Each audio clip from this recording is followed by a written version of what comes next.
ಖುಷಿಯಾಗಿದೆ 58 ದಿನ ನಿಮ್ಮ ಜೊತೆ ಇದ್ದಲ್ಲ, ನಿಜವಾಗ್ಲೂ ಬಹಳ ಸಂತೋಷ ಕೊಡ್ತೀನಿ. ಇವತ್ತು ಮಾಡಿದ್ಕೆ 5,35,000 ಜನ ನಮ್ಮಲ್ಲಿ ನಂಬಿಕೆ ಓಟ್ ಹಾಕಿದ್ದಾರೆ. ಅದಕ್ಕೆ ಬಹಳ ಖುಷಿ ಆಗುತ್ತೆ. ಇದೆಲ್ಲ ಇನ್ನೊಂದು ಹೆಚ್ಚಿನ ಏನಂದ್ರೆ, ಈ ಪಾಲಿಟಿಕ್ಸ್ ಸಿನಿಮಾದಲ್ಲಿ ಒಂದು ಚಿಕ್ಕ ರೋಲ್ ಮಾಡ್ಕೊಡುತ್ತೆ, ಎಲ್ಲಾದ್ರೂ ಚಾನ್ಸ್ ಕೊಡ್ಬೇಕು. ಇದು ಪಾಲಿಟಿಕ್ಸ್ ಅಂತಲ್ಲ, ಪ್ರತಿಯೊಬ್ಬರು ಕಷ್ಟಪಡೋದು ನಾನು ಸ್ಥಾನಕ್ಕೆ ಬರಬೇಕು ಅಂತ ತಪ್ಪಲ್ಲ. ಅದು ಎಲ್ಲರ ಆಸೆ ಇದೆ.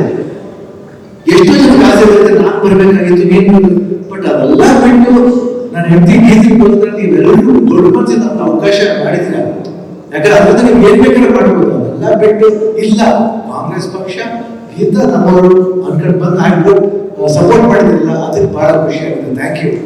ಯಾಕಂದ್ರೆ ಪ್ರತಿಯೊಬ್ಬ ಮನುಷ್ಯನ ಆಸೆ ಇರುತ್ತೆ. ಯಾಕೆ ಹೇಳ್ತೀನಿ ಅಂದ್ರೆ 100% ಆಸೆ ಇರುತ್ತೆ. ಯಾಕೆ ಆಸೆ ಇರಲ್ಲ ಹೇಳಿ? ಬಟ್ ಆಸೆನೆಲ್ಲ ಒಳಗಡೆ ಇದು ಮಾಡಿಕೊಂಡು ಸ್ಯಾಕ್ರಿಫೈಸ್ ಮಾಡ್ತಿಲ್ಲ. ನೀವು ದೊಡ್ಡವರು, ನೀವು ಬಂದು ನಮ್ಮ ಜೊತೆಲಿ ಯೋಚನೆ ಬಹಳ ಈ ಒಂದು 50 ದಿವಸ ಅನುಭವ ಒಂದು ಬೇರೆ ರೀತಿಯಾದ ಅನುಭವ. ಸಾಕಷ್ಟು ಜನಗಳು ನೋಡುದು, ಸಾಕಷ್ಟು ಮಾತುಗಳು ಇರ್ಬೋದು, ಫೋಟೋಸ್ ಇರ್ಬೋದು, ಹಾಡುಗಳು ಇರ್ಬೋದು. ಕೆಲವರು ಅದೇ ಹಾಡುಗಳನ್ನ ಹಾಡಿದ ಎಷ್ಟು ಕೇಳಿ ನಮ್ಮ ಫ್ರೆಂಡ್ಸ್ ಎಲ್ಲ ಫೋನ್ ಮಾಡಿದ್ರು, ಏನ್ ಇಷ್ಟೊಂದು ಆಳ್ಕೆ ಮಾಡ್ತಾರೆ ನಿನ್ ಬಗ್ಗೆ, 5 ಬಿಡಮ್ಮ ಏನ್ ಆಳ್ಕೆ ಮಾಡೋದು ಏನು ಬರ್ತದೆ, ಈ ಕಿವಿಲ್ ಕೇಳ್ಬೇಕು, ಈ ಕಿವಿಲ್ ಬಿಡ್ಬೇಕು ಅಷ್ಟೇ. ನಮ್ ಚಿನ್ನ ನೋಡ್ಕೊಂಡು ಹೋಗ್ತಾ ಇರ್ಬೇಕು. ಯಾರು ಏನ್ ಹೇಳಿದ್ರೆ ನಮ್ಮ ಬದುಕು ಬಿಡ್ಬೇಕಾಗತ್ತ? ಇಲ್ಲ ಹ್ಯಾಕ್ ಮಾಡೋದು ಬಿಡ್ಬೇಕಾಗತ್ತಾ? ಇಲ್ಲ ಇಲ್ಲ, ಜೀವನ ನಡಿಬೇಕು. 1000 ಜನ ಮಾತಾಡ್ತಾರೆ. ನಮ್ ನಿಯತ್ ಕರೆಕ್ಟ್ ಆಗಿತ್ತು ಅಂದ್ರೆ ದೇವ್ರು ಖಂಡಿತ ನಿಯತ್ತಿಂದ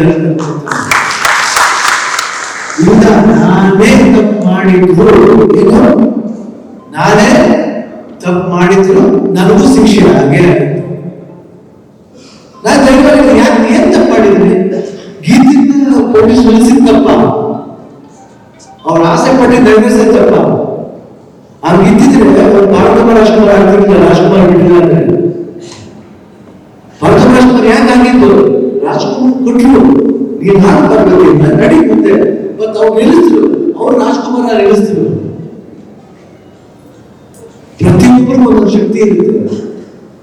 ಅದೇ ತಪ್ಪು ನಾನು ಏನ್ ಮಾಡೋಕ್ಕಾಗುತ್ತೆ?